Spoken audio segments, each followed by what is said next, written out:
माणसाच्या जीवनातलं सगळ्यात मोठं सत्य म्हणजे मृत्यू. पण जर्मनीतल्या एका कंपनीने चक्क मृत्यूलाच आव्हान दिलंय.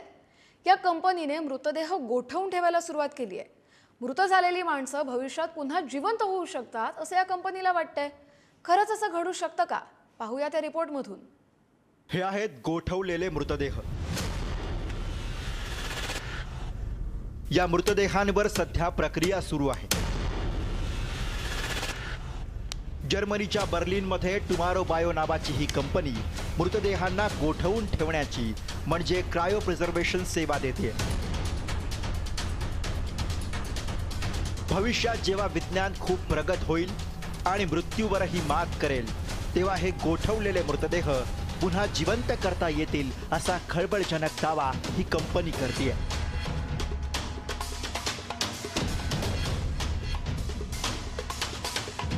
टुमारो बायो कंपनी पूर्ण मानवी शरीर गोठवण्यासाठी जवळपास 1.8 कोटी रुपये घेते. जर फक्त मेंदू गोठवायचा असेल तर त्याचा खर्च 67.2 लाख रुपये येतो. या प्रक्रियेत मृतदेहांना -198°C इतक्या कमी तापमानावर थंड केलं जातं. त्यामुळे शरीराची कुजण्याची प्रक्रिया पूर्णपणे थांबते. या स्थितीला बायोस्टॅसिस असं म्हणतात. आतापर्यंत टुमारो बायोनं 6 व्यक्ती आणि 5 पाळीव प्राण्यांचे मृतदेह गोठवलेत. व्यक्तीचा मृत्यू झाल्याची कायदेशीर घोषणा होताच ही कंपनी लगेच क्रायो प्रिझर्वेशनची प्रक्रिया सुरू करते.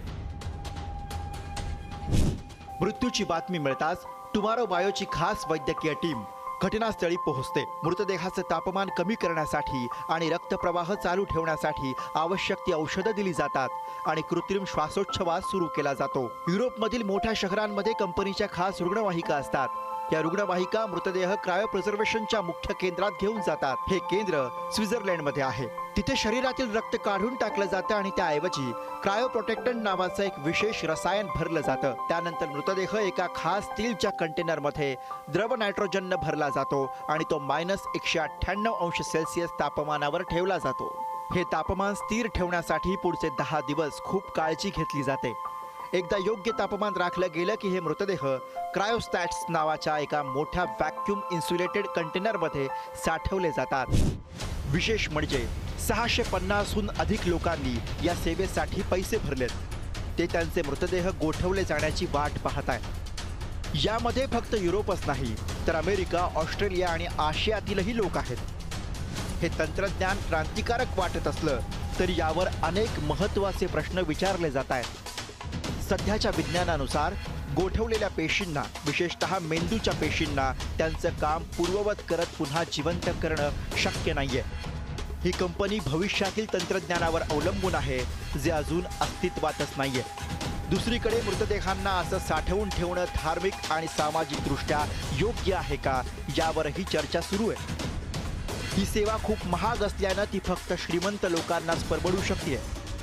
त्यामुळे भविष्यात अमरत्व फक्त काही ठराविक लोकांसाठीच उपलब्ध होईल का असाही प्रश्न पडतोय.